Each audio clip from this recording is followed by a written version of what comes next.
The meeting of the Tomball ISD Board of Trustees is called to order at 5:30 p.m. Central on September 9th, 2025. For the record, a quorum of the board is present. All trustees are in attendance tonight. The meeting is being recorded in accordance with Government Code Section 551.128. We would like to welcome those in attendance tonight and certainly those viewing online. The Board of Trustees' role is to set goals, review reports, approve a budget, contracts, and personnel appointments, as well as establish policies for the district. It is the superintendent's role and responsibility to handle the day-to-day operations of the district. Policies and procedures are in place to address any concerns. This is a business meeting of the Board of Trustees that's open to the public. However, it is not a meeting of the public. Public participation is limited to designated times during the meeting for citizen comment for those that have registered to speak in accordance with board procedures. We do ask for your cooperation in ensuring that the meeting runs in an orderly manner. So thank you in advance. Board members have received items related to tonight's agenda and have had the opportunity in Monday night's workshop meeting last night to ask questions of the superintendent related to the agenda items that we will be considering and voting upon in this meeting. Items on the agenda for tonight's meeting may not be handled in the order of the agenda. Additionally, if the board determines at any point during the meeting that it needs to convene an executive session, the board will do so in accordance with Section 551.071 through 551.084 of the Texas Government Code. The opening remarks this evening will be led by Mrs. Amanda Bass. Pledges will be led by Mr. Mark Lewandowski. And our mission statement will be recited by Mrs. Tina Salem. So over to you, Mrs. Bass. Good evening. For opening remarks, I'd like to offer a prayer. So if you'd like to join me, please stand and bow your head. Dear Heavenly Father, thank you for the opportunity to gather this evening with fellow community members to serve the students, families, and staff of Tomball ISD. I pray that you guide us in making the best decisions for our district with wisdom, compassion, and unity. Lord, we ask for your continued protection over our schools and for the safety and well-being of every student, teacher, and staff member. In your name we pray, amen.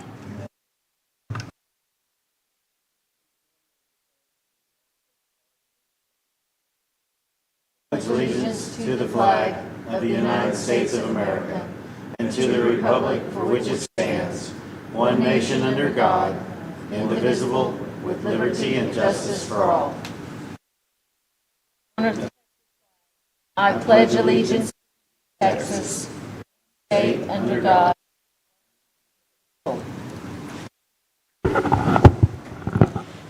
Tomball ISD empowers students to become impactful, contributing citizens by providing innovative, individually rigorous, and personally valuable educational experiences while partnering with the community. Thank you. That's a mouthful. Thank you very much. Board, this evening we do not have any public comment on agenda items. But we do have a speaker that has signed up for public comment on non-agenda items, so I'd now like to step into that portion of the agenda. This evening, Mrs. Kay Campbell has signed up to speak on non-agenda items. She's with the San Jacinto chapter of the Daughters of the American Revolution. And so, Ms. Campbell, as you make your way to the podium there, I do need to read something just to make sure that our practices are followed here on non-agenda item comments. So the board encourages comments about the district from members of the public. However, speakers are required to conduct themselves with proper respect and decorum in addressing the Board of Trustees and in all conduct during a board meeting. Individuals who do not conduct themselves in an orderly and appropriate manner will receive a verbal warning and may be asked to leave the meeting. The board asks that each participant's comments pertain to district business and be no longer than 3 minutes. 3 minutes. For any member of the public who is accompanied by a translator, your time will be doubled as required by law. It's my understanding that no translator is required. Okay? We will utilize an electronic timer visible on the right side of your podium. Ms. Campbell, on the right side of your speaker podium. The first 1 minute will be displayed in green.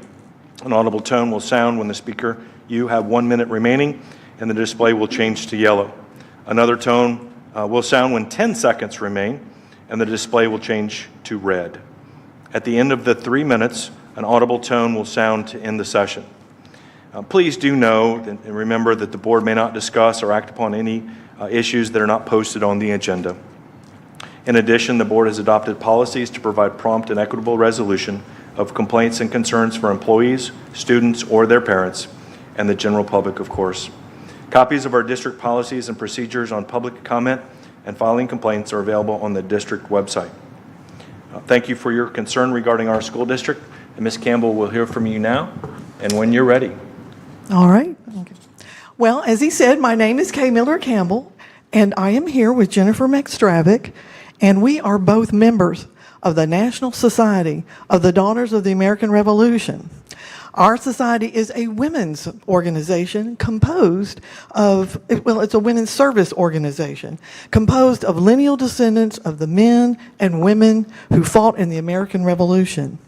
Since 1890, we have promoted the principles of historical preservation, education, and patriotism. San Jacinto has been making an impact in the Tomball community since 1972. We work to support our veterans through the programs at Real Life Ministries here in Tomball, the Tunnel to Towers facility on 249, and of course Camp Hope, which is located a little further in Houston. In the local schools, we hand out youth leadership medals to 8th graders and junior ROTC medals to students who exhibit qualities of leadership, service, courage, and patriotism. We also award high school seniors from local schools with DAR Good Citizen Awards that show the qualities of a good citizen with a certificate, pin, and monetary award. But we especially enjoy, during Constitution Week each September, promoting the Constitution in the local schools by handing out preamble pencils to 5th graders and challenging them to memorize the preamble each morning while brushing their teeth. I believe each one of you have one there. And we really do appreciate Allison Reed, who worked with us to facilitate this project. But she's also very helpful when we try to donate books to the local school libraries.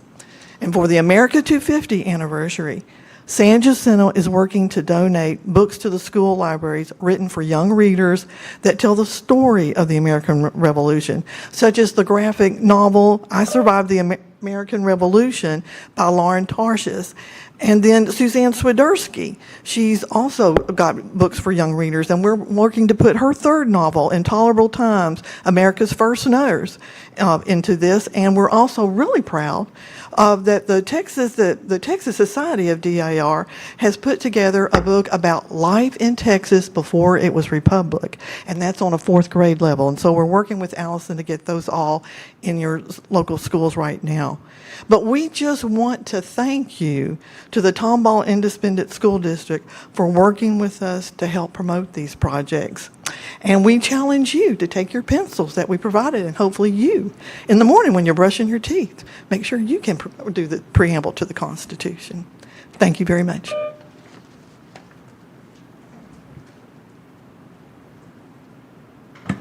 Thank you, Ms. Campbell. Nicely done, 2 minutes, 50 seconds. We appreciate you. Right under time. Thank you very much for your comments.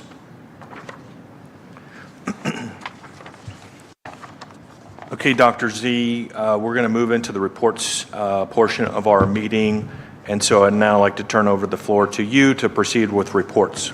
Yes, sir. Thank you so much. Our president, Dr. Pratt, members of the board, those of you in the audience this evening, we have one report item tonight, and that is a transportation update. As our community is aware, we have transitioned to what I believe is a wonderful new opportunity for our transportation department, our community, our parents, and our students. I thank Dr. Stephen Gutierrez and his whole team that have been an integral part in this new process.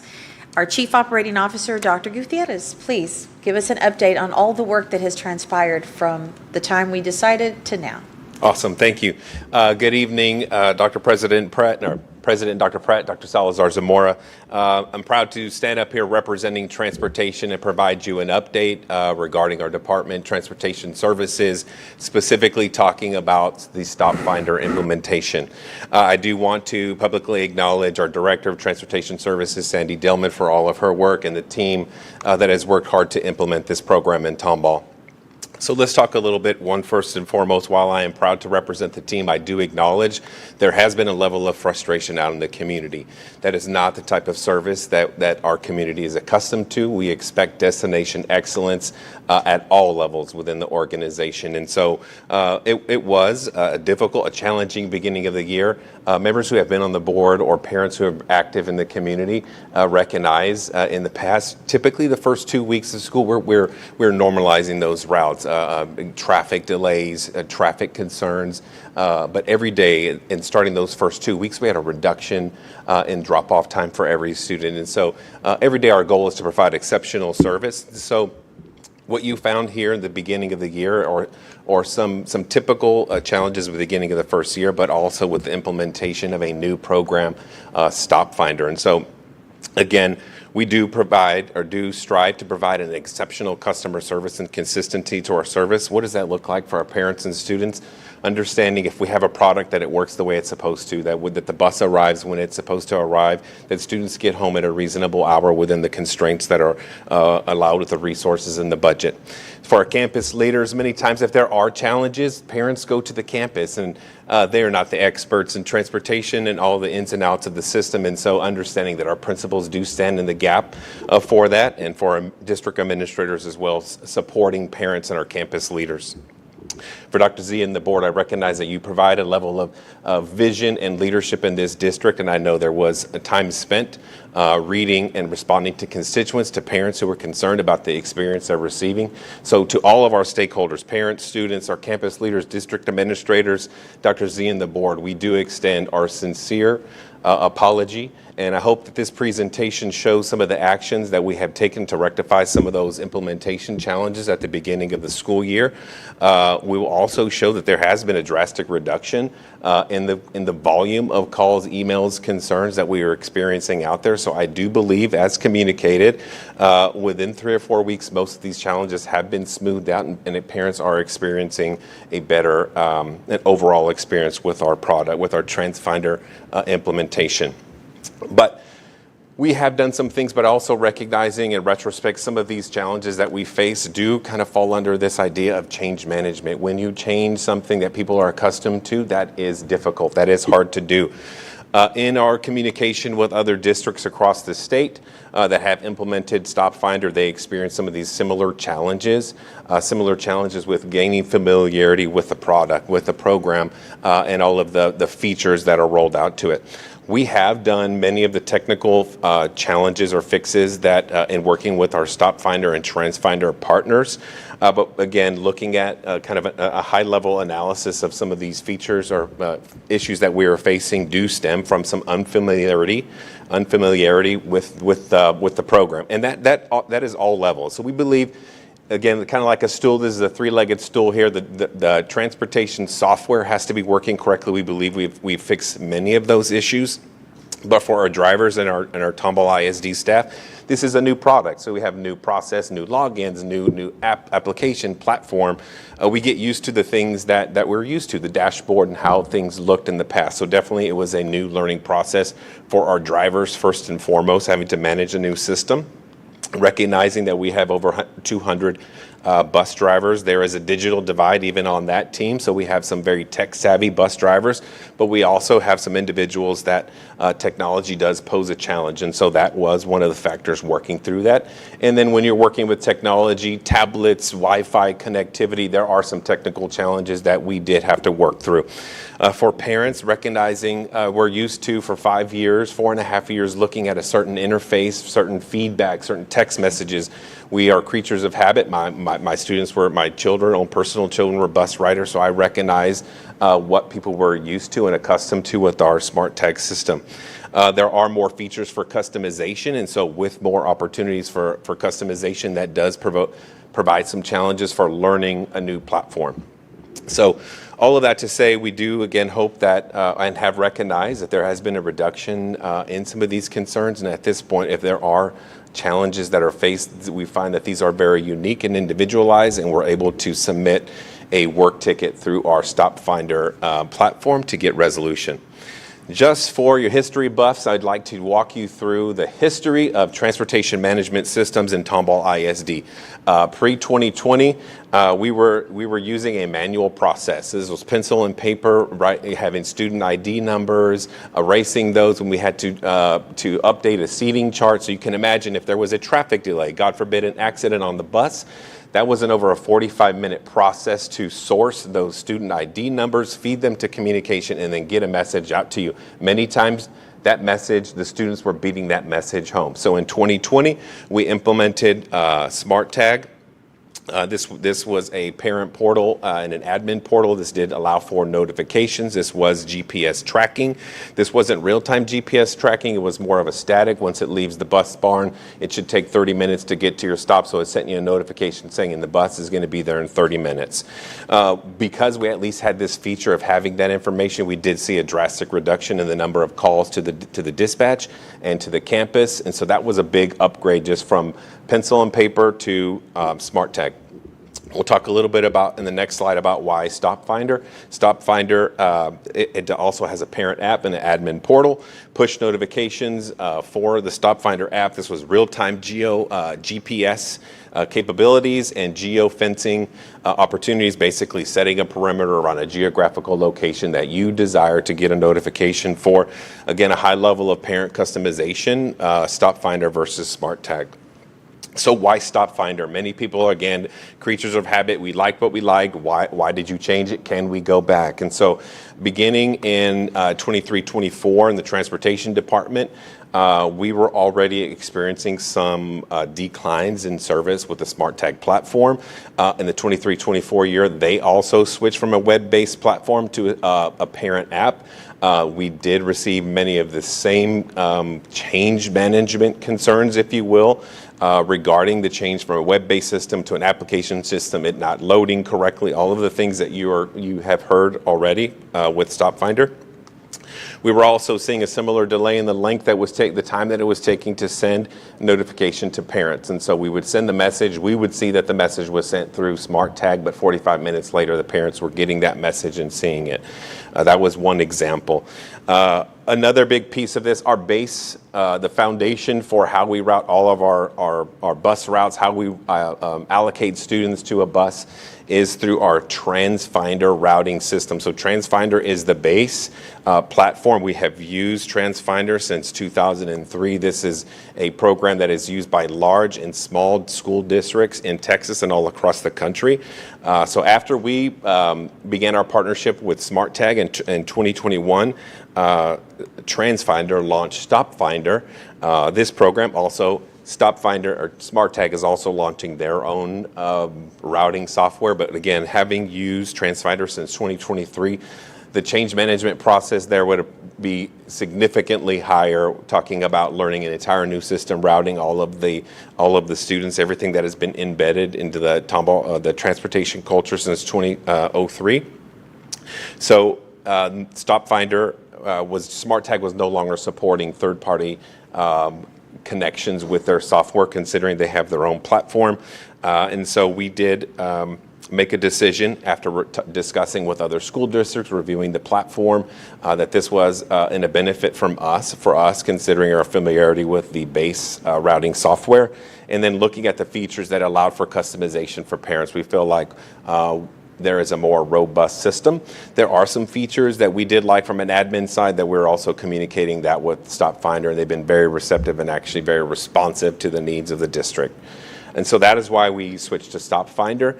Actually going back to Smart Tag is not an option. Folks who are using TransFinder are either using the Stop Finder platform or an internal process. Folks that are using Smart Tag are on a different routing system. There is no school district right now that has adopted the Smart Tag routing system. They believe they're looking for one of their first districts to implement that. So that was just a little bit of history about the software and some of the, why we moved to this platform. And then over the next couple of slides, I want to outline some key actions that go back all the way. You see at the top from February 2024, as we were considering and talking about issues with Smart Tag performance.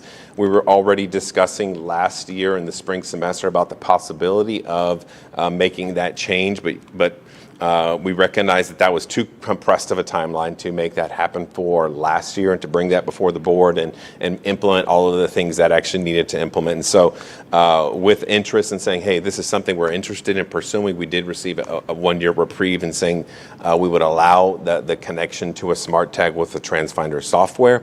So basically from March 2024 to February 2025 over the course of the year, while still doing two jobs, because many of our routing team and our software are supervisors. They have their supervisory role job, but they also they drive the school bus, and so they're essentially doing two jobs. And so while they're doing that, also learning about implementing the Stop Finder software. So over the next this year, reaching out to other districts in Texas that are using this software that have a year or two under their belt. What are the issues you've seen, and trying to, as best as possible, head off some of these issues for ourselves. In February 2025, we did bring an item before the school board that was approved for a 5-year agreement with Stop Finder to implement this program.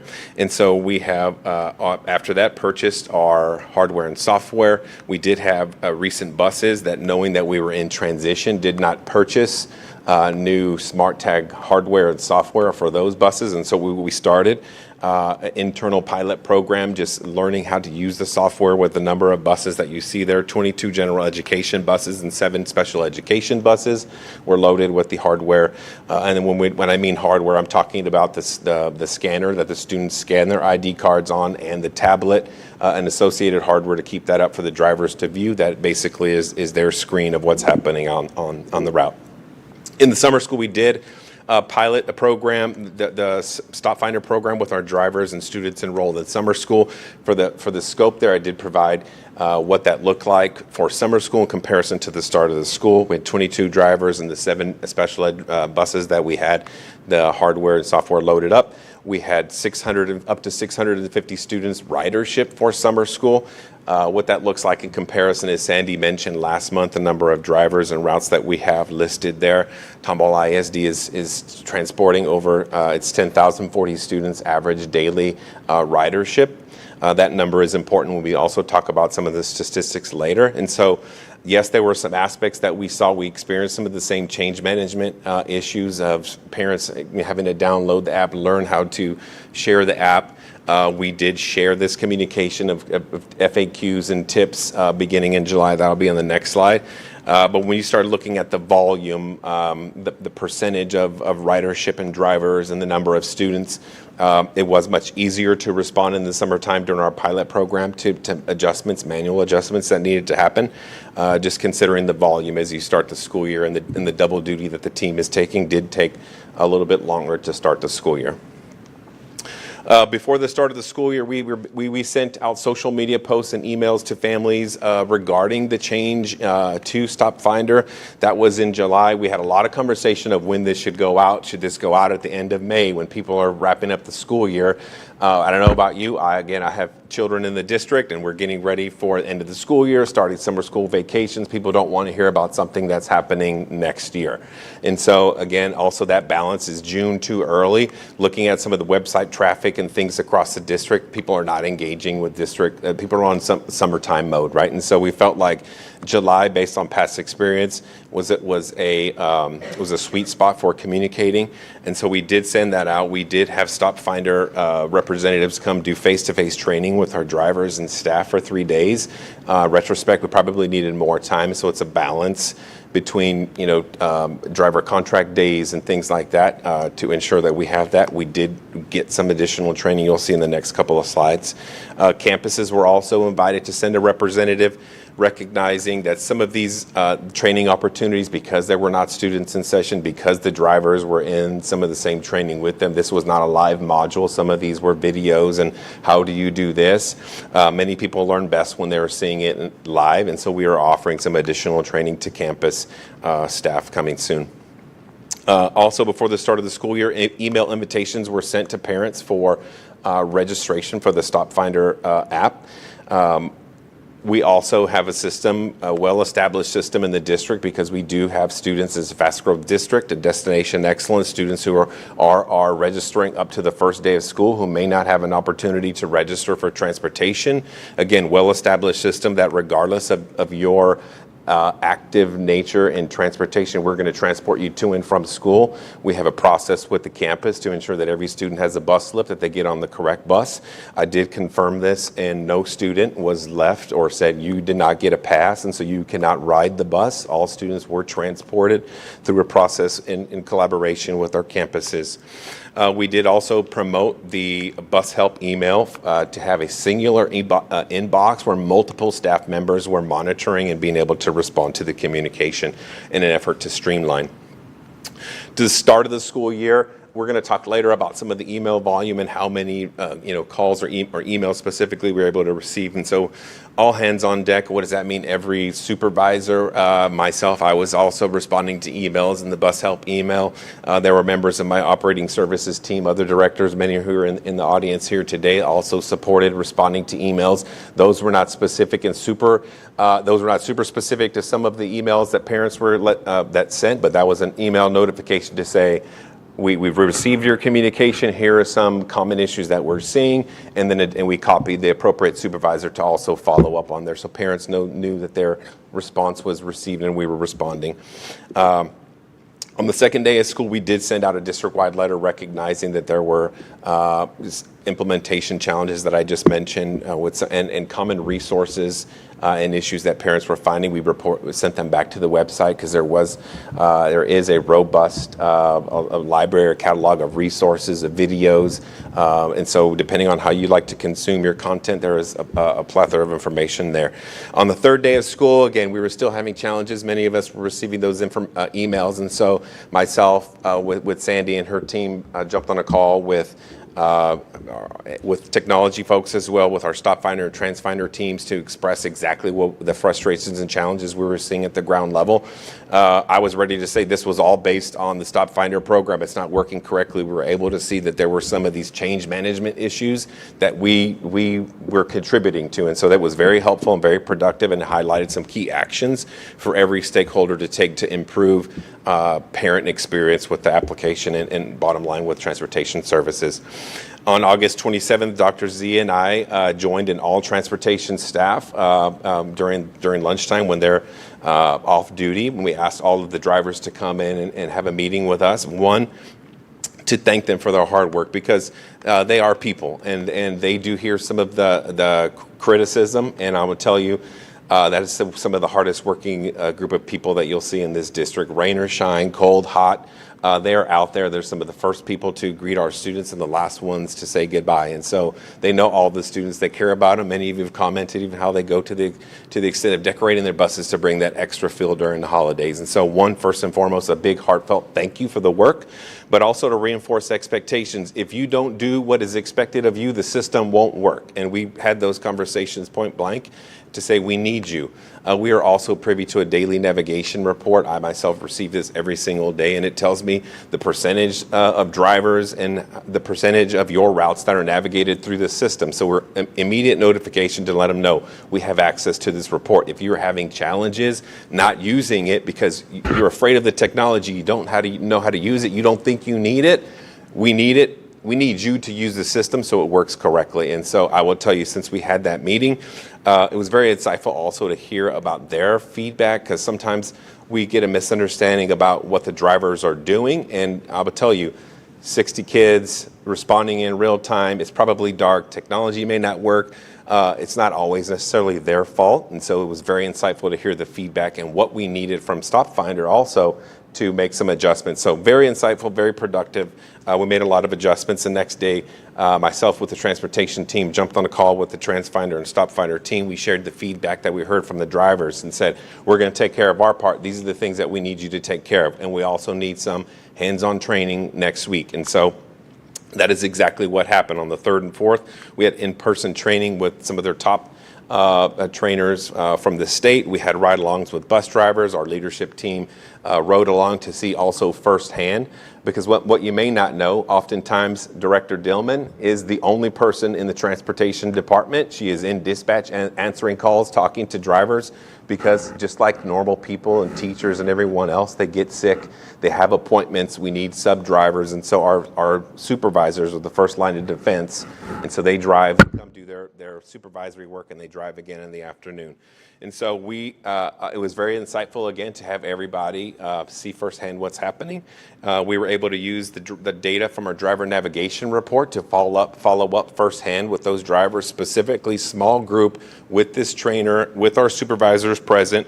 And then we had an all-driver meeting to respond to the feedback they shared with us that week previously, to see the things that the trainer observed over the previous 2 days, and also another opportunity to listen to feedback. It's important that they feel heard. This is the boots on the ground, the wheels on the ground, and so we need them, and so sharing that information and feedback. We also did use our Tomball ISD audio-visual team. Shout out, guys. They were able to actually ride on the bus and record aspects of this training that we'll be able to edit and cut up and use for different trainings for the future, whether that be driver-facing trainings or just student, parent-facing, if this is what the system is. And so still in production. The guys do a great job, but we also want to make sure that it's a good product that we put out for parents. So I kind of talked about some key actions. I'm going to go through the next 5 or 6 slides, highlighting some of the main issues I believe you have heard of as trustees, parents in HEB, or at different places that you go. And so one, I want to highlight the issue, and then the things that we've done to identify why that was and what we've done. We do believe most of these issues, if not all of these issues, have already been addressed. Parents reporting the bus showing unavailable on the app. And so this could be a multitude of issues. So I'm going to list some of these here. This is one of those change management strategies. Drivers have to log onto their tablet. They have to pull down from a drop-down menu. I'm doing Route 170 today, and that is associated with their route in Stop Finder with the bus number. And so if the driver, again, did not log in, or inadvertently selected the wrong route, that GPS is not going to be attributed to that student and to that trip, so it's going to show unavailable. And so again, you'll see that here. We did communicate again what that means for the drivers, why it's important that they do their step. There is another issue that could be at play, and this is the functionality of the technology, whether the tablet for some reason lost a charge. But once the bus starts running, the way it's connected, that tablet will also continuously charge. Or there's a connectivity issue. We do have a process in place for drivers to come in, let us know exactly what the technical issue is. We have all the EIME numbers to actually go in remotely to those tablets as well to diagnose what the issue is with transportation staff and Stop Finder staff. And so again, very responsive to our needs. Parents or users reporting they're unable to log in or their username is not recognized. Some of this is outside of Tomball ISD control, but there are some things that we've done to fix and push for a solution. For safety reasons, only the primary email associated with each student in eSchool. So when the parent registers and they identify who the primary email, we are pulling that email and sending that invitation to Stop Finder to that parent. It's that parents, this is also part of the customization and how you want to grant access to rights to your student. So we can invite sub-users, a parent, a grandparent, a friend, anyone that you want to give access to. You could also customize it. I only want them to have it from these date ranges. And so you could also pull that back very easily. We also had an idea, very tech-savvy parents. I know what that Stop Finder looks like. You've told me about it in email in July and August, so I know what it looks like. I'm going to go to my app store, and I'm going to download it. I'm going to try to log on. And so we had many parents download the app before receiving a notification to an invitation. Though, because that invitation is loaded with your child's specific information in eSchool, which is then correlated to TransFinder and your specific route, it has to go that way. And so many times we had to have parents delete the app, the whole thing, and then let's start over. We'll send you the notification. That did cause a little bit of problem if they were the secondary and had to go back through the primary, and that is the last bullet. Unfortunately, there were a high volume of domestic issues where individuals did not want to share with the secondary holder, and got very frustrated and upset with Tomball ISD, but that at the moment was not an option that we could send to the secondary. And I get it for different reasons. There may be different reasons why folks don't want to share that information. But we have received permission and actually programmed it to where we can soon, we have communication first that we'll send out to folks to let them know why we're doing this or the ability to do this, but the ability to send out to the primary and the secondary user in each school. Caveat to that, if you're not the primary or the secondary user, you're not going to get that invitation. You are still going to be bound by the sub-user access restriction that's embedded for safety reasons. And so that is one of the common reasons that we're finding for unable to log on. Not receiving notifications, or the flip side, too many notifications. This is a difference from Smart Tag. I remember this as a parent user. I would get a text message.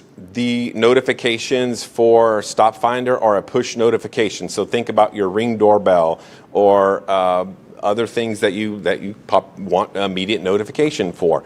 I don't know about you, but on my smartphone, I have settings to allow for immediate notification, or ones that I don't want to be bothering me through the day. I have a scheduled notification later in the afternoon at the end of the night. If you, as a parent customization part, Tomball ISD does not have access to change this.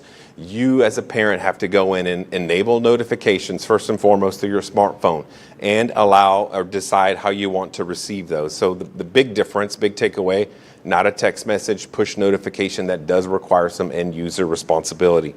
Another big one is establishing geofencing, a geo alert. The default setting for a geo alert is basically the entire day, 12 a.m. to 11:59 p.m. So if you say, I want that bus anytime it enters or passes through this intersection that's important to me, regardless of the time or if school's in session, that bus could be on a trip for, say, athletic purposes, you're going to get a geo alert, because that bus's GPS has set past the customized part that you set up as a parent, right? And so in order to change this, all you have to do is go back into the app, click on the little bell at the bottom right-hand corner, and edit at a geo alert. And so you would be able to get to, I think it's the third option down. You want to receive it from this time to this time. If your bus stop is at 6:30, maybe you want it at 6 to 7 o'clock. You get to set that window, and you will only receive a notification from that geo fence during that window. Again, part of that is just familiarity with the program and understanding why the phone is doing what it's doing, and then doing your part as an end user to either enable that or restrict it. Okay, some other issues here. We're coming toward the ends of that, but maybe the bus is showing up. You're logging on. Your students are attributed to. I'm on the south side route, but it's showing in Creekside. Something is wrong. And so this, again, could be attributed to a bus driver inadvertently selecting an incorrect route and starting that route and having navigation on that. And so you're going to see that pop up in a different spot that it shouldn't. Also, sometimes, depending on where we are in the district, we may lose cellular connectivity. You might experience this if you're talking on a phone, a drop call, or your GPS showing you're temporarily unavailable, but you see the screen still going because there's memory in there, right? And so those are some of the same experiences our bus drivers and our tablets would experience. That would be reflected as an end user on your app, that the bus just disappears. We tell the bus drivers, don't play with the tablet, just let it do its thing. It will reconnect and resume right back on its route. And so again, depending on tech savviness, some individuals are comfortable with letting it just reboot and reload for a second while it lost connectivity. Others may panic, like, oh, I did something wrong, and hit a feature, and now it's done something that impacts what parents are seeing. There was another nuanced issue. If we inadvertently assigned a bus to two routes, or maybe we didn't change the bus route, we moved the bus to a different number this year from last year, and we still had an old bus number assigned to a route. If the system is pulling from TransFinder and it shows it's in two different spots, it might look like it's doing something, jumping from here to there. Once we figured those kind of little details, all of those are admin level. Sandy's team making those adjustments once they come back from their driving their routes, make those manual adjustments. And so most of these issues have been already corrected on the end user side for admin rights.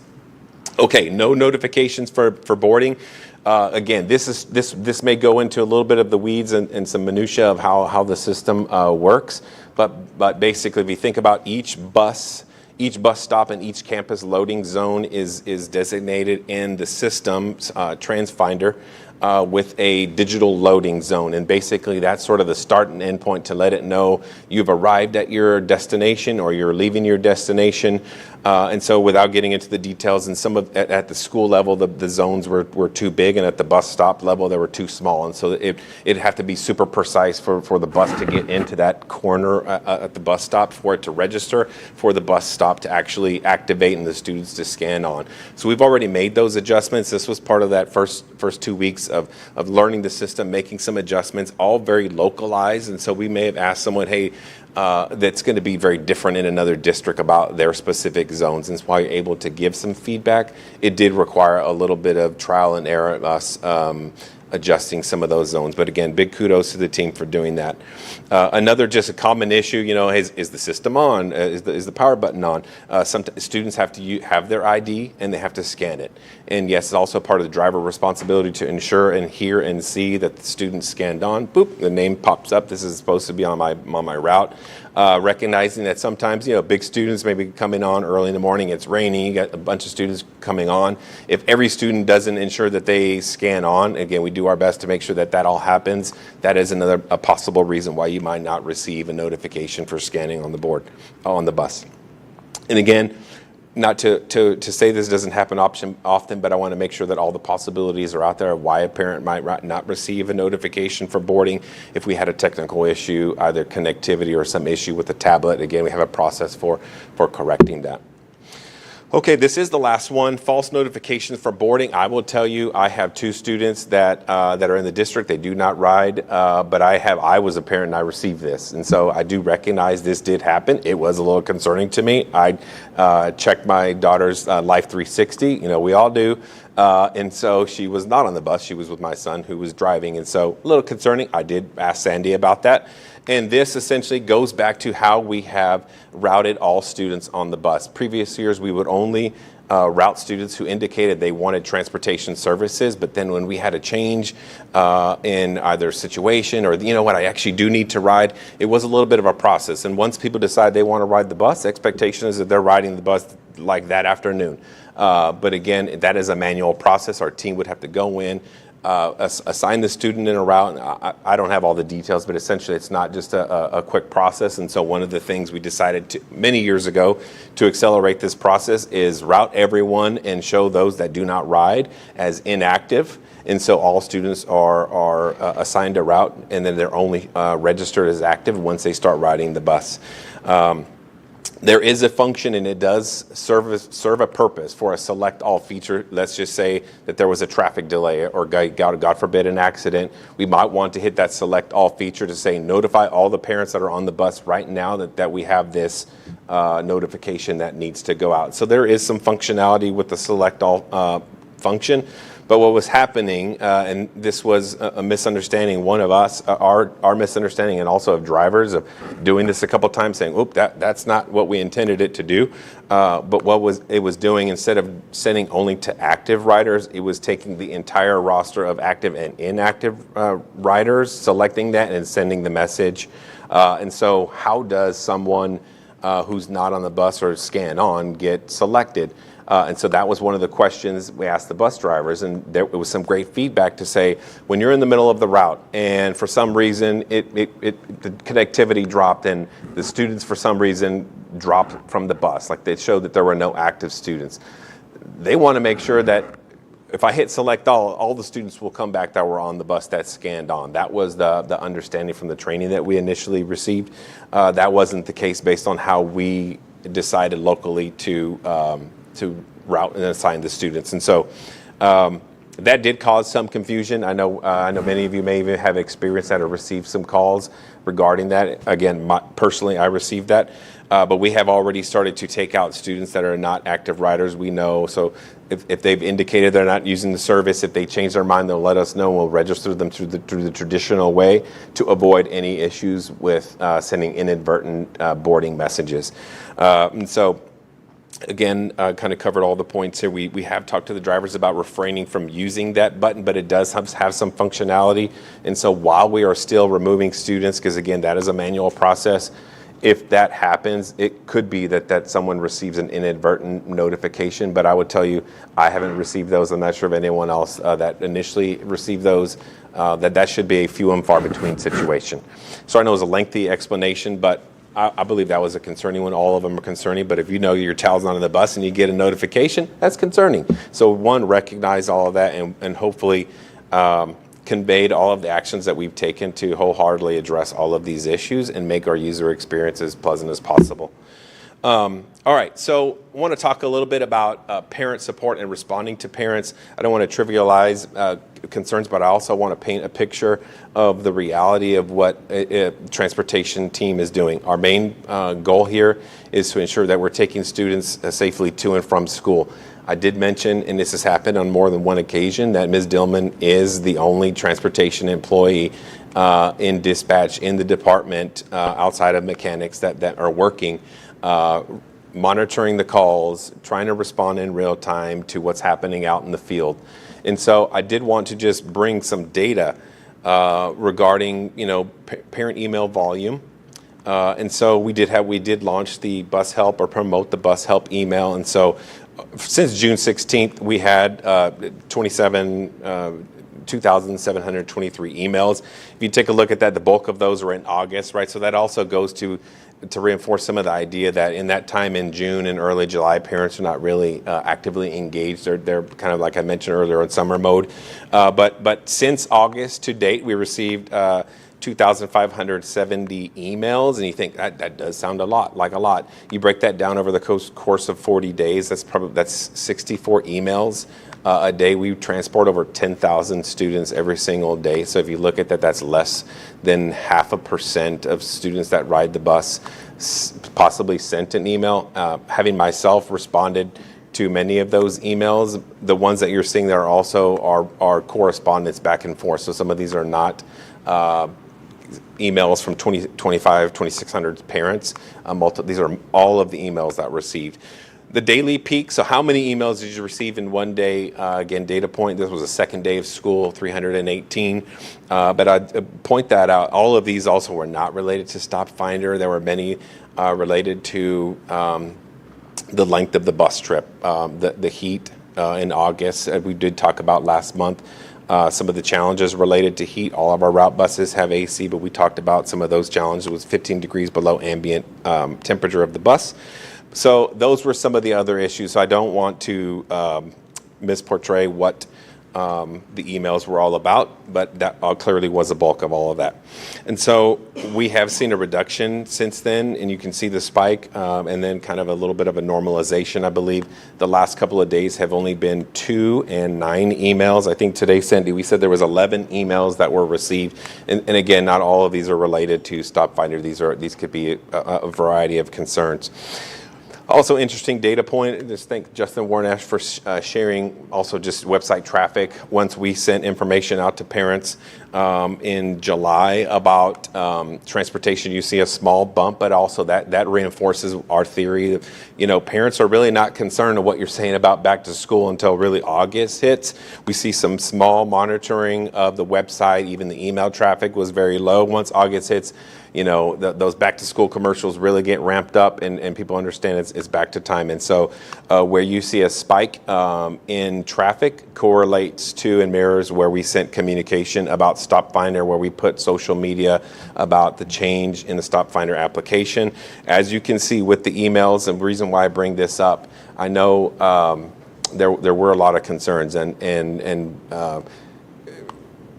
people emailing, but also posting in various places information. This is data to support what is actually happening in response to traffic to the website and emails directly to the transportation department, who would be able to solve the problem. And so I believe, and much like the information we received from districts who implemented this program, There was about 3 weeks of it. It gets really uncomfortable at the beginning while we're learning, we're managing the change management, we're doing technical adjustments. But heading into the 4th week of school, I hope you all feel, and we believe many of the issues have already been addressed. If there are issues that persist, these are unique and individualized, and we have been handling those on a case-by-case basis. Even today, escalating one to a stop finder ticket to get some direct help on this very specific and individualized case. So with that, I do hope I've answered your questions, but I am here to answer any questions that you have for me tonight.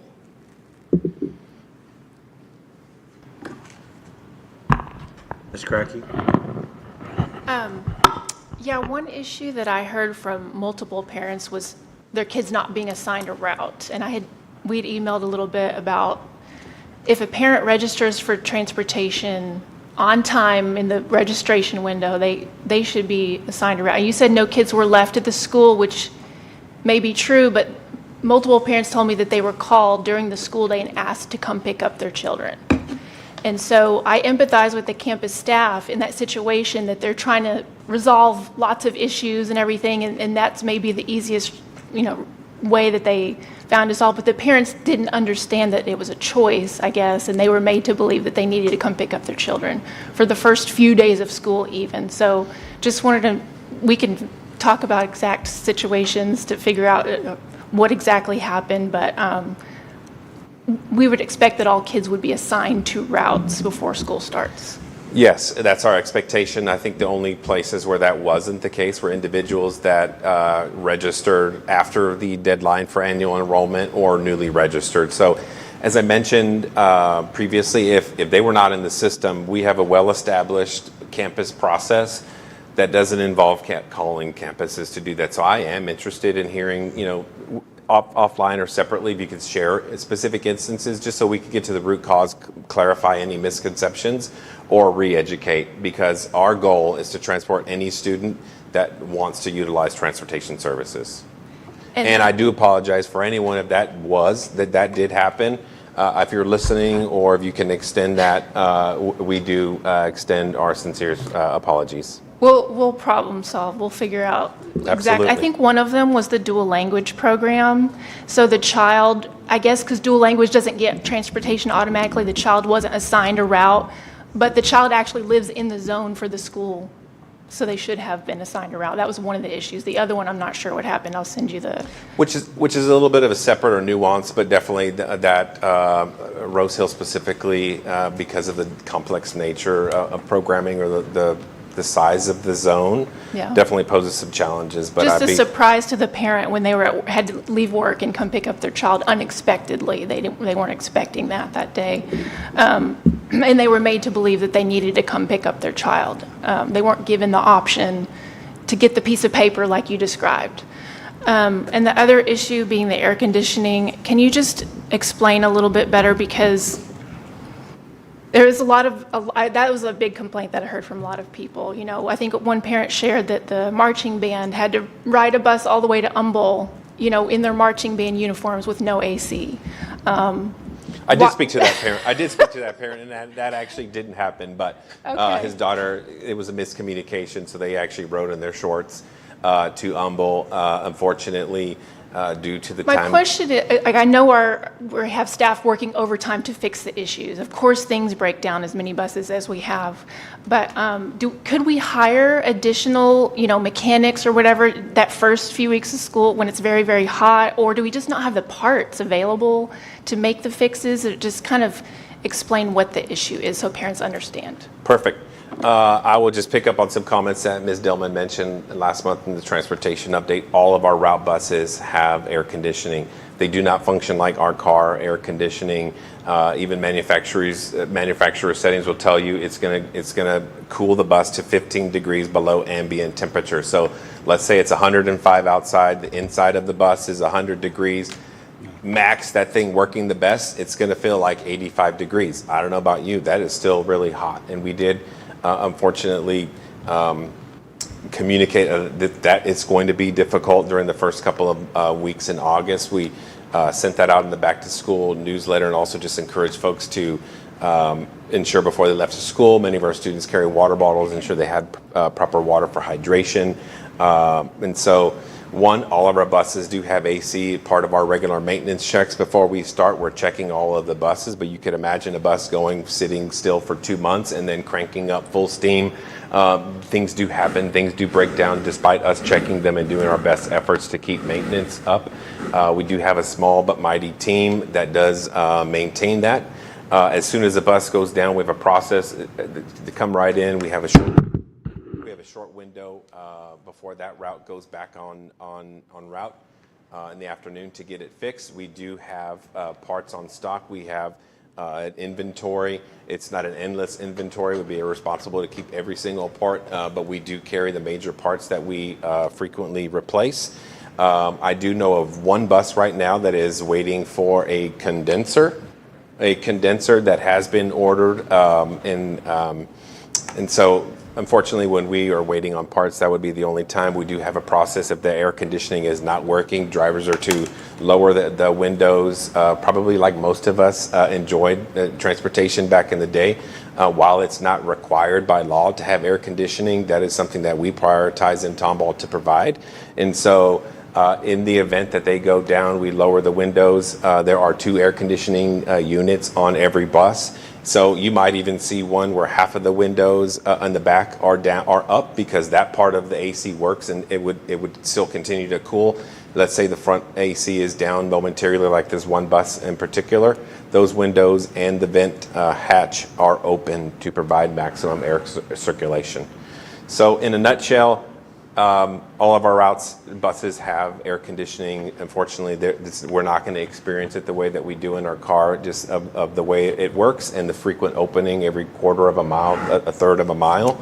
But we do have a process in place to ensure that they are repaired quickly as possible. Side note, the ones that we are experiencing challenges with, the year model are our 08s, our 9s, and 11. The newest bus that we were having an AC issue is a 2018. But still 7 years old. All of our new buses, all of that is working properly. And so again, big shout out to the transportation team that many of you have met out there that keep our buses rolling very well. I do recognize as a parent, my daughter and son would come off the bus very hot those first couple of weeks in August. And I, as a parent who wasn't able to pick up my child from school, was very grateful for the opportunity to have transportation, not minimizing the fact that it was very hot. And so thankfully, when I left this morning, we were starting to feel the nice cool breeze of September, and that does offer a little bit of reprieve. But we are communicating with the parents who have expressed the concern about AC. Ms. Cracky, anything else? Good. Mr. McStravick? So, Stephen, a couple questions. So, with respect to the summer school pilot, I think I heard you say that parents were involved in that as well, right? Yes, sir. Okay, good deal. And then secondly, when you were talking about the primary and the secondary having the ability to invite guests or another person, is that, I understand the primary does, now that you've got the secondary to where you can send an email directly to them, do they also have the ability to invite a guest? On that part, I will have to just look back at Sandy and find out. It might still be dictated with the primary user, but that secondary person is given access as a sub-user. Do you know, Sandy, for sure? No. When the primary user sends the invite, like if I sent one to you, you would not be, it's my understanding, you would not be able to send to Dr. Z. You would have to have me send to her. Right, but if you've changed it now to where the secondary gets their own individual invite, can that person somehow send an invitation to a third party like the primary can? Yes. Okay, So good. both the primary and any email that's connected to the child, to the student, would be able to send an invite to whomever they choose. Good. But the people that are sent the invites would not. Gotcha. Perfect. I just wanted to make sure, like, if you had a separated family, right, that both of them could send it to, say, their parent, who could, grandparents who could back them up. So I just wanted to make sure both were able to do it. Okay. Thank you, Sandy, for clarifying. I know that's a new feature. So Martha, I mean, I guess another comment that I'd make, Stephen was talking about how some of these were common issues that were faced by other districts. Correct. So I guess I've been part of business migrations and implementation of new products before, and I guess I would just say, let's make sure that in all of our, implementation checklists, Right. that we make sure that one of our standard items on there is to check about common issues at third parties, right? Whoever we're looking at, if another district has a common issue, that Correct. should be brought front and center during the pre-implementation process. So I just check and make sure that that's part of our processes. And that did take place. I actually did myself contact Holly Ferguson, superintendent in Prosper, because Right. they're a large district. They had also implemented it prior to us, and very similar issues. It's kind of, I look at it as a stool. There's three legs to that, right? We have the user, the parents, whether you put the app on in the proper way, or it's like any apps. There's some on my phone that I use with a lot of frequency that I'm good at, and there's some that I'm not. So there's a learning curve there. Part of it is the product itself and things they had to work through.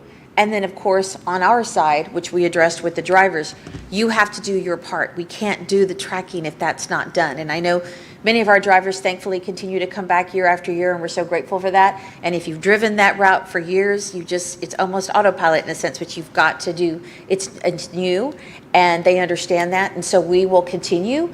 Any migration is a bit of a challenge. The pilot was a little smaller, but we don't have a very robust summer school, which I'm actually grateful for because we don't have the need for that. But at the end of the day, we do consider ourselves destination excellence, and that is a service that we want to provide. And I appreciate the time and effort, despite how you may have felt a few weeks back. Many people did appreciate all that went into this. It's the right thing. We are far from where we were 5 years ago. And my phone I've not had one phone call or email in quite some time about this. So thank you. Thank you. That's it. Thank Mrs. you. Salem? Yes, thank you all for all your hard work. I have a question about the false notifications.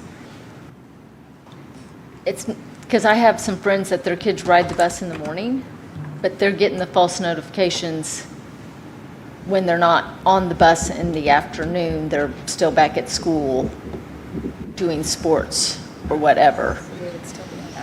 They'd still be on that route, but they're not in the afternoon. How are we addressing that issue? So I think that goes back to driver education and making sure that we understand and have more familiarity with the tool. That select all function is used for a very specific set of parameters, and it should not be used for manual loading of students. If a student, say, forgets their ID card, it happens. We're all human. There is a process for manual input. Yes, it takes a little bit of time. So I know drivers are balancing trying to get there on time and trying to provide a good service. But we've instructed them to, take the time, take the effort, be safe, do the manual load versus trying to, okay, I know who's on the bus. I've seen these students. I'm going to select all. And so I think part of that is just a little driver understanding of what happens. And that was the big part of our meeting. You not doing your part sets off a chain reaction of events throughout the district that we have to be able to correct. And so I think first and foremost, it starts with the driver taking care of business first and then fixing some technical issues and making it customizable for us. Thank you. I got a couple things. Yes, sir. First of all, Sandy, I never thought that your transportation department would be doing home counseling or marriage counseling or resolving domestic dispute issues over sharing emails in regard to Stop Finder app. So I just wanted to, it's duties as otherwise directed. Full service. Full service. So amazing. Didn't expect that to show up, but I do understand the experience. Hey, Stephen, when we visited in the spring and talked through this, we talked about how our culture is such that we want to know where that Amazon package is from the time we order it ultimately to a general range of which it's going to arrive. So real-time tracking. What does real-time GPS tracking mean in terms of Stop Finder? you had that on your slide. Yes. It said real-time GPS tracking. Define real-time GPS tracking in regard to the student. So I would just liken it back to what you mentioned with your Amazon package or even Life 360. It is that same capable functionality, right? And so barring all of the things that I talked about, let's just talk about ideal situation. Everything's working. Everything's situation. working perfectly. Everything is working probably like Yeah. it did today, I hope. And so the students, parents are going to receive their notification. Their student is on the bus, and they are literally, there is a blue line that tracks their prescribed route. And so they will see that bus travel along that route until they get to the big red dot on the screen that is their bus stop. If they've set up geo fences, they'll see that as another little circular dot on the map, and so they will see turn by turn. If we deviate from that prescribed route because of, say, traffic congestion or there's an accident somewhere, they will see that we are on a different path, but they will see in real time where that bus is. Real time. Real time. Okay. And so some of the things that you have highlighted that have been issues have led to folks like, this is no better than Smart Tech. It's not really real time. But everything working, it's real time. Yes, sir. Okay. Smart Tag used more of a static. We're It was leaving a the bus delay. yard. Yeah. Okay. Hey, Dr. Z, I really like the engagement of the communications team. Sounds like some footage was taken. Video. Please sprinkle out tips, tricks, best-in-class practices as we go. Don't wait. Absolutely. Get the good stuff out. Maybe find some super user parent, or show how the bus drivers are doing their thing so people can get a sense of what the real experience is, and highlight some of these challenges, geofencing and the like. And so Okay. please continue to promote that. We'll Well, and continue to do maybe that. do step-by-step instruction for parents who are more And technologically we have done that challenged. a number of times, actually. There are robust resources on the Yes, website. They I have many, so promise we you. continue to That's push that out, amazing. because it's new, and I understand that. It's just like anything, it takes a while for it to become familiar. And when it involves your children, we are grateful that our parents are so hands-on. That's what makes Tomball Tomball. Well, and some of us are more easy with technology and some of us struggle. I understand about the Definitely. Amazon package. I track mine frequently. Any board members have any other questions of the superintendent? Thank you. Thank you, Dr. Gutierrez, and happy birthday. Thank you so much. Appreciate you. Happy birthday. There are no other reports this evening, and so I will hand the meeting back over to President Dr. Pratt. Thank you, Dr. Z. Okay, so board, we will now move into the consent agenda. I understand that there has been a request to remove board policy BDF local from the consent agenda. BDF local from the consent agenda. So we'll discuss and consider policy BDF local separately from the consent agenda. And so at this point, do I have a motion regarding the consent agenda with the exception of board policy BDF local? Mr. President, I move to approve the consent agenda with the exception of board policy BDF local. Do I have a second? So moved. Or second, sorry. Motion was made by Mr. Lewandowski, seconded by Mr. McStravick. Do any board members have any additional questions of the superintendent regarding the consent agenda before I open up the floor for discussion? Hearing none, is there any discussion? Did you have something? I guess Okay. it'd be for the board. I was just going to mention, I had asked for the summary of the attendance policy last night, and Ms. Graves, I was just going to follow up on that. Ms. Graves shared with me Yeah. that she explained it was about the attendance committee policy. So if, I didn't know this, but, so maybe some other people don't know, if a child doesn't attend 90% of the days, there's an attendance committee that's formed to figure out whether they should get credit for the class or not. So anyway, the change, after she explained that, I went back and looked at the policy changes, and they are immaterial. It's just kind of verbiage Yeah. change and moving some words around, so it still says the same thing. Okay. basically. I was just going to share that. Thank you for sharing that. Appreciate it. Any other discussion by the board for the board? Okay, at this time, a motion has been made and it has been seconded to approve the consent agenda with the exception of board policy BDF local. All those in favor, please signify by raising your hand. Motion carries unanimously. Okay, now we're going to get at it in the considered agenda. And so at this time, we'll take up Board Policy BDF Local. Do I have a motion? Mr. President, I move to approve Board Policy BDF Local as presented. Is there a second? Second. A second was made by Policy Committee, Mr. Lewandowski. Policy Committee Member, Mr. Lewandowski. Any discussion, any questions for the Policy Committee on this item? I'm actually going to jump in real quick and just kind of give you 2 cents. So we wanted to make a change to this policy, and so timing worked out to where we didn't have it available at the time the agenda was coming out, so we had to move it in order to have it approved with these changes. We had to move it to the consent agenda. Or considered agenda, rather. So with respect to this, you all should have seen it in the board book. And the one thing we're doing is we're just trying to clarify when we're talking about committees that are made up of non-board members. They're advisory committees. In order for their recommendations to be binding, it had a sentence in here that needed to be tightened up a little bit in our opinion. And so all we're doing is saying that with respect to recommendations that the committee makes, in order for them to be binding, it has to have board action. Okay, so board action wasn't specifically stated in there. It just said it needed to be reported and approved by the board. But we wanted to make sure there was actual board action. So that's what you're seeing. You're seeing the inclusion of through a board action into the language offered by TASB. Any other discussion? Okay, at this time, a motion has been made and has been seconded. All those in favor, please signify by raising your hand. Motion carries unanimously. Okay, item A.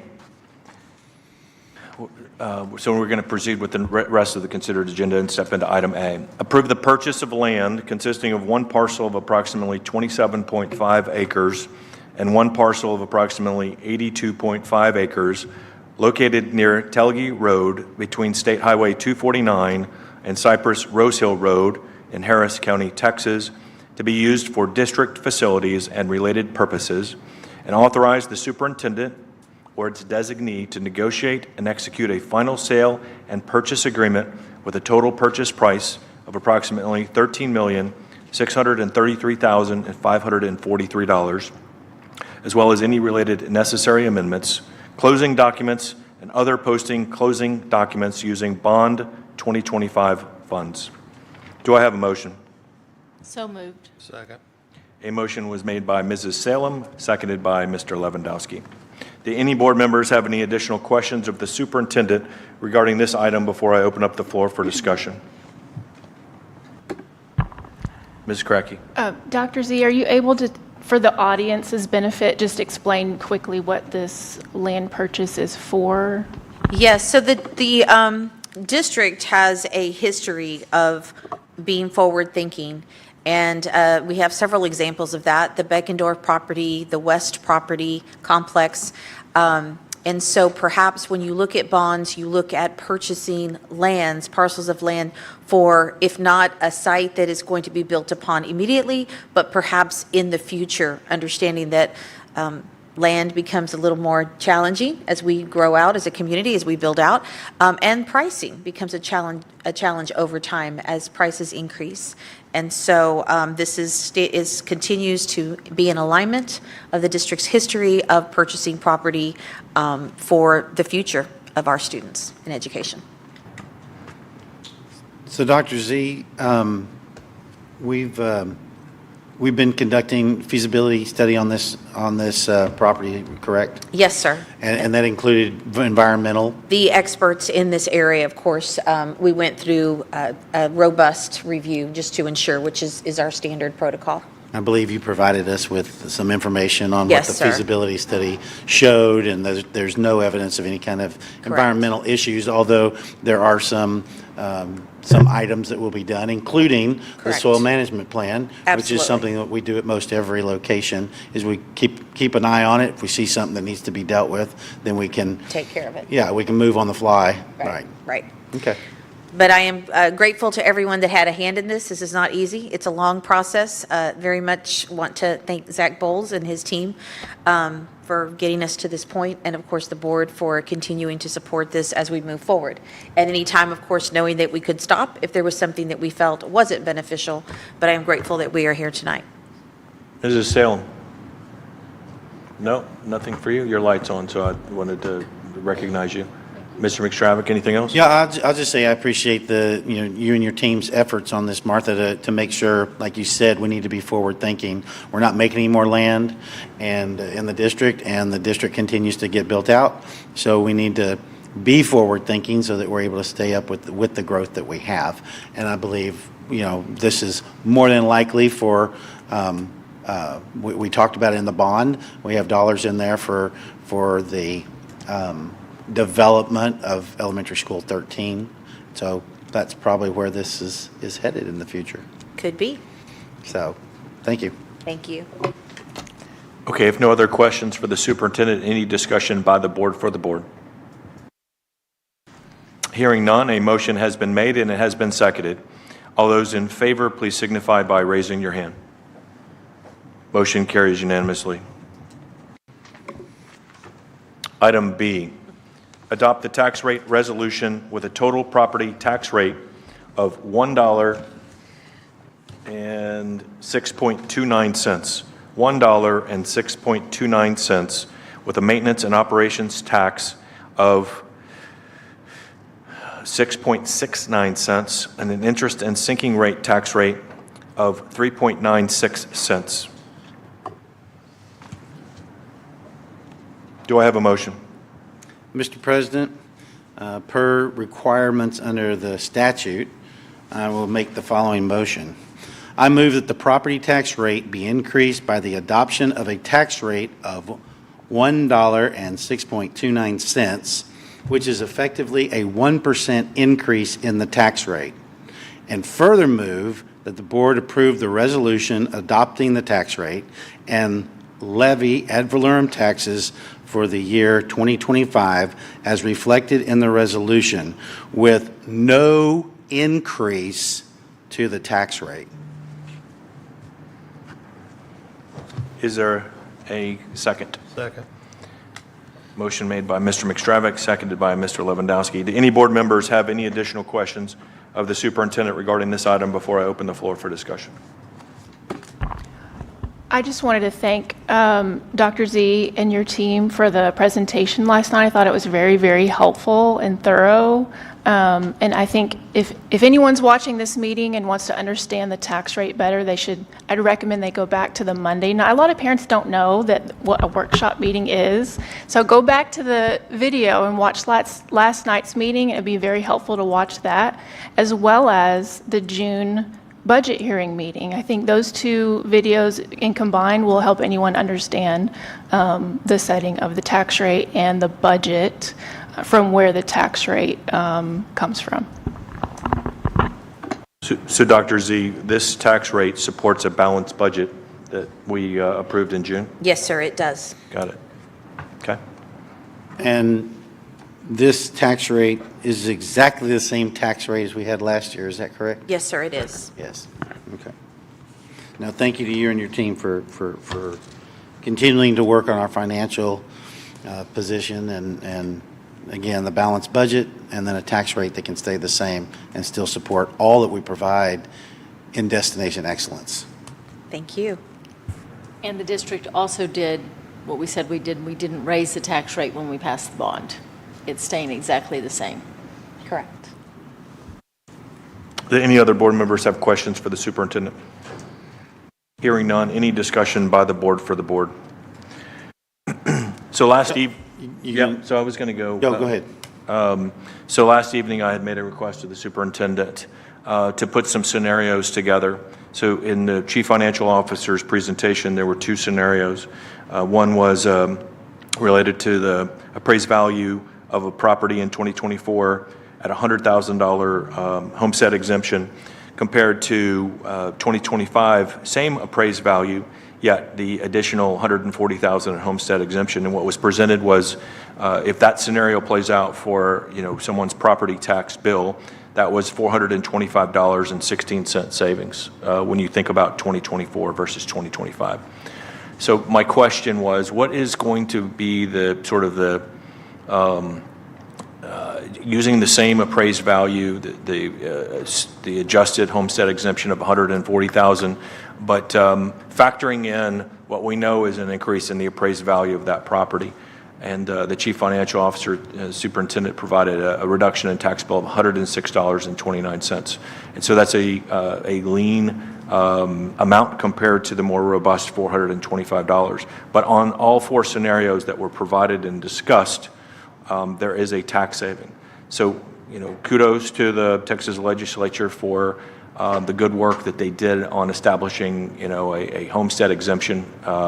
There's a variable here, and that is people need to go vote in November for the homestead exemption. And so there's some assumptions here that the superintendent and team are making that homestead exemption will pass. The tax bill statements are going to need to go out ahead of that. There'll be some language that says, we're assuming that the homestead exemption will be $140,000, but if it doesn't pass, we're going to need to revert back to the $100,000 homestead exemption. And so there'll be clarity, as we discussed last night, in that tax statement bill, but that's an awareness that you may not be able to unlock this new savings unless you go out and vote. And so go out and vote for the homestead exemption to be able to unlock the scenarios that were presented. And so just really there's a lot of assumptions here. Really wanted to highlight that as we as fellow board members have discussed. So, and thanks, by the way, to the Chief Financial Officer for helping me with the scenarios.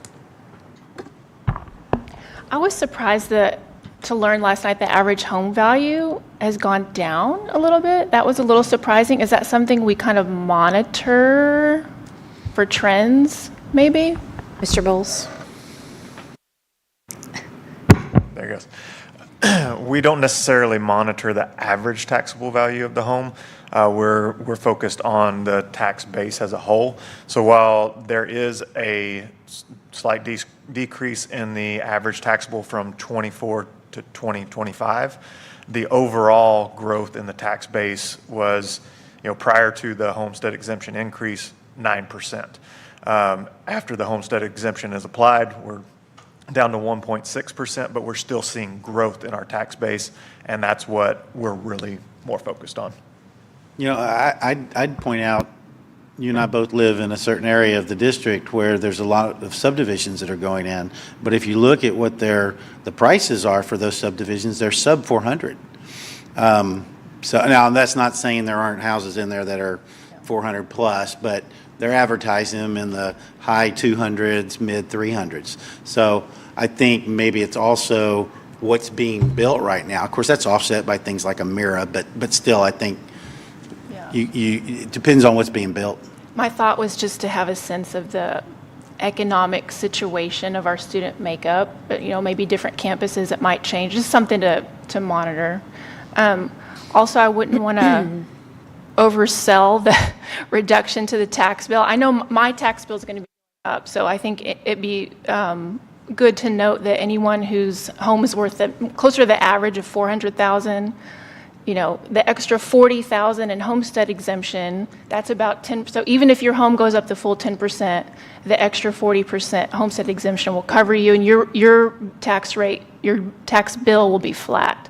But if your home is worth more than $400,000 and it goes up the full 10%, your tax bill will be going up. So I don't want to oversell people getting the feeling that all their tax bills are going to go down. But, had no intention to oversell that. In the scenarios that were presented on the average appraised value of 300 to 330, the math supports a decrease.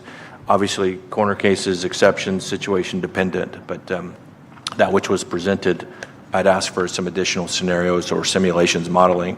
And whatever it is for the individual, folks need to go vote in September, or in November, for the homestead exemption to be able to unlock what looks like value. Michael, but it should be noted, tax bills, if they do go up, won't be because the district raised their tax rate. It will be because your value of your home went up, which the district cannot, we don't appraise. All we do is set the tax rate. So we're not affecting the bill to go up because we've raised the tax rate. The tax rate's staying the same as it did last year. And I would just add to both your points, we're just talking about your school tax rate. You certainly have your county tax rate, which I have concerns in Harris County of what's happening there. And then certainly if you live in an area where you have a municipal utility district, there's certainly emergency services. So don't assume by what you're hearing tonight about Tomball ISD's tax rate is going to play out when you look at the taxes you pay across other entities. So something else to think about. Hey, Michael, I just want to chime in and kind of reiterates a little bit what Tina was saying, but the motion that I made was very wordy and somewhat confusing. And I prefaced that with, this is statutory language. So to anyone that listened to my motion and was confused, it is confusing. So I think it's important to point out that we have to use this language because of statutory reasons. And so when I would talk about there is an increase to the tax rate, well, there isn't an increase to the tax rate. It just has to be worded that way due to some requirements under the statute. So bottom line is, even though the words I used may have implied there is an increase to the tax rate, there is no increase to the tax rate in the motion I made and that we're fixing to vote on. Okay, any other discussion by the board for the board? You're good? Okay. All right, here we are. A motion has been made and it has been seconded. All those in favor, please signify by raising your hand. Motion carries unanimously. Item C, approve the resolution sanctioning the Harris County 4-H organization as an approved student extracurricular activity and pending satisfactory criminal history report and verification of eligibility for participation in the Teacher Retirement System of Texas.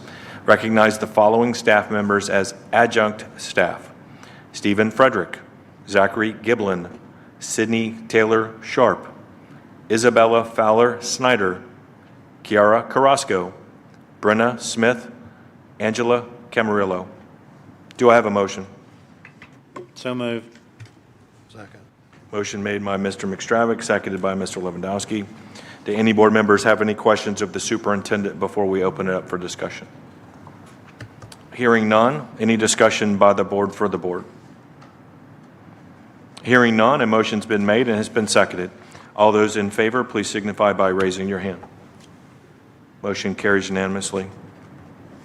Item D, approve the extension agents to serve as adjunct faculty members for student participation in Montgomery County 4-H activities. Pending satisfactory criminal history report and verification of eligibility for participation in the Teacher Retirement System of Texas, recognize the following staff members as adjunct staff: Michelle Mihalik, Brendan Gregson, Caroline Cruz, Michael Potter, Alyssa Sims. Do I have a motion? So moved. Second. Motion made by Mrs. Salem, seconded by Mrs. Bass. Do any board members have any additional questions of the superintendent regarding this item before I open it up for discussion? Hearing none, any discussion by the board for the board? Hearing none, a motion has been made and it has been seconded. All those in favor, please signify by raising your hand. Motion carries unanimously.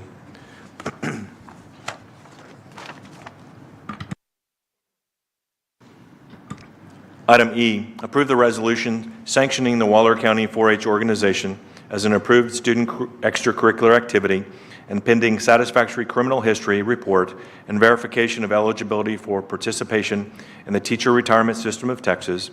Recognize the following staff members as adjunct staff: Russell Ford, Clara Cofield, Zeandra Warren, Stedman Douglas, Matthew March, and Sean Russell. Do I have a motion? So moved. Second. Motion made by Mr. Lewandowski, seconded by Mrs. Salem. Do any board members have any additional questions of the superintendent regarding this item before I open it up to the floor for discussion?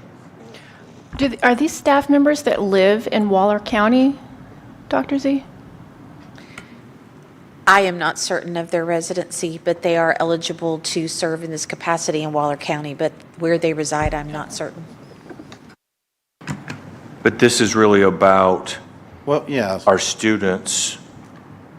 Go ahead, John. What is this? Well, so what we're doing here is when the kids go to 4-H shows or participation in 4-H events, the extension agents in that county have to be adjunct staff members of ours in order for us to be able to count them as present for attendance purposes. So these are the extension agents, and we're just authorizing them to be adjunct staff members for the attendance policy, basically. Thank you. So I don't know where they live, but but these are the extension agents. It's just like events that are occurring in Waller County. Well, what if Waller 4-H goes to Houston to a show, right? So they'd be down there. I mean, my kids did Montgomery County 4-H, but we showed in Houston and other places, and so. And we have students in Tomball ISD that participate in Waller County 4-H. Maybe they have property out there. Maybe there's a reason that they maintain an animal or a project out there. Yeah. Okay, questions, further questions? Okay. Any discussion by the board for the board? Okay, a motion has been made and has been seconded. All those in favor, please signify by raising your hand. Motion carries unanimously. Item F, approve the interlocal agreement between Tomball ISD and Klein ISD for transportation of students expelled to Harris County JJAEP. Do I have a motion? So moved. A motion was made by Mrs. Salem, seconded by Mr. White. Do any board members have any additional questions of the superintendent regarding this item before I open up the floor for discussion? Hearing none, is there any discussion by the board for the board? Hearing none, a motion has been made and it has been seconded. All those in favor, please signify by raising your hand. Gotcha. 7-0. Motion carries unanimously. Let me just double check. You're good? Yeah. All hands were up. All right. Double checking. You guys were kind of quick on my peripheral vision is good, but I just had to check. Okay. Item G, approve the 2025-2026 Texas Teacher Evaluation and Support System, T-TESS, appraisers list. Do I have a motion? So moved. Second. A motion was made by Mr. Lewandowski, seconded by Mrs. Bass. Okay. Do any board members have any additional questions of the superintendent regarding this item before I open up the floor for discussion? Hearing none, any discussion by the board for the board? Okay, a motion's been made and has been seconded. All those in favor, please signify by raising your hand. Thank you. Motion carries unanimously.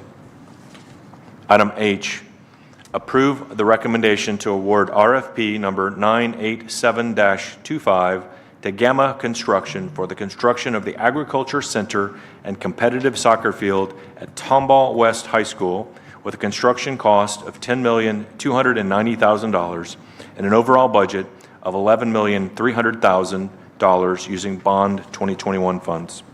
Do I have a motion? So moved. Second. A motion was made by Mrs. Salem, seconded by Mr. McStravick. Do any board members have any additional questions of the superintendent regarding this item before I open the floor for discussion?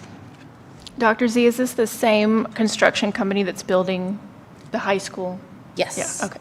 Yes, ma'am. Thank you to your team for answering my question, which having a student that walks to and from the Ag Barn at Tomball High School twice a day for months, I was wondering at the distance, because it looked a little bit of a distance. So I got an exact answer today, which it is a little bit further than the other two high schools, but just barely. Not too significant. And they're going to have to cross Cypress. I want any audience, this is for the benefit of the audience, they're going to have to cross Cypress Heights, which was my concern, but I was told there's going to be a crosswalk so the kids can cross safely. And it reminds me of the situation we have at Tomball High School with the natatorium, right? So kids have been walking across Zion, which is a very similar street crossing, but there is, a crosswalk, and I don't know of any problems we've had with that. So we'll have a plan in place for kids to cross safely, even when it's dark. I get sometimes it's dark in the morning when they're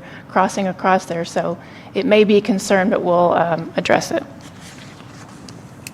It reminded me, when you brought that up, Jennifer, it reminded me probably more of like Memorial, right? Because the kids are doing the same thing going across.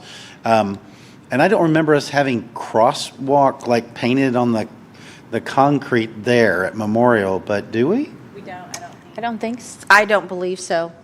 I'm trying to think if I've seen that, but I don't think so. Maybe if we, we can look into doing that as well, but I imagine that will have lighting on that road Yes. as well, just like we do at Memorial. Yes. But if we're going to do a crosswalk, Ample lighting, and we will look into that.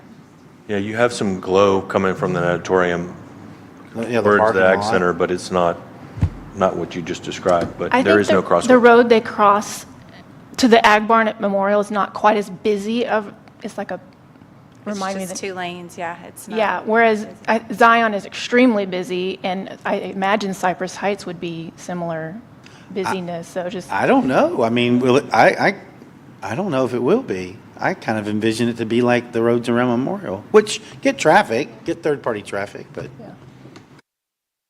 Okay, so get cut through, I guess, but from Juergens to Mischke, but. So the request is to ensure we have a crosswalk at Tomball West, and then please investigate at Tomball Memorial. Yes, sir. Yeah. Okay, let's see. Any discussion by the board for the board? I think we just had it. Okay, this time, a motion has been made and has been seconded. All those in favor, please signify by raising your hand. Got it. Motion carries unanimously.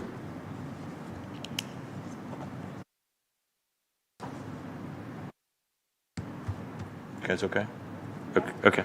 Item I, just making sure we didn't have any issues with the last item. So, item I, approve the attached list of vendors to serve as professional services consultants for Tomball ISD Bond 2025 projects on an indefinite delivery, indefinite quantity, IDIQ basis under IDIQ-RFQ number 992-25/31. Do I have a motion? So moved. Who was that? I didn't hear. Who was Ms. Bass? Okay, thank you. And then that was a motion made by Mrs. Bass, seconded by Mr. White. Thank you. Do any board members have any additional questions of the superintendent regarding this item before I open up the floor for discussion? Hearing none, any discussion by the board for the board? Board, I will be recusing myself on this item based on my current employment. At this time, a motion has been made and it has been seconded. All those in favor, please signify by raising your hand. Motion carries 6-0 with 1 abstention. Item J, approve the not-to-exceed budgets for professional services provided by the vendors approved under IDIQ-RFQ number 992-25/31 for Bond 2025 projects as listed in the attachment, but it's really in reference to the item that was the memoranda that each of us had at our place. So moved. Motion was made by Mrs. Salem, Second. seconded by Mr. McStravick. Do any board members have any additional questions of the superintendent regarding this item before we open up the floor for discussion? Hearing none, any discussion by the board for the board? Board, I will be recusing myself from this vote based on my current employment. Hearing no other discussion, a motion has been made and it has been seconded. All those in favor, please signify by raising your hand. Motion carries by 6 votes and 1 abstention. Okay, Board, that concludes the considered agenda. We will not be having a closed session? Just making sure? Correct. Okay. No closed session this evening. Okay. As we look to wrap the meeting, I'd like to move to any board comments by any of my fellow board members.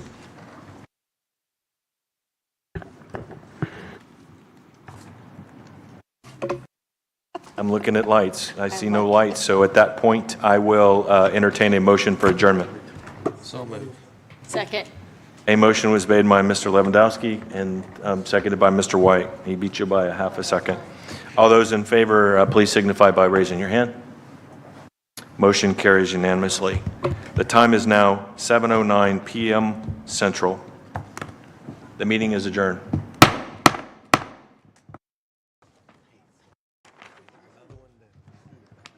Good work, folks.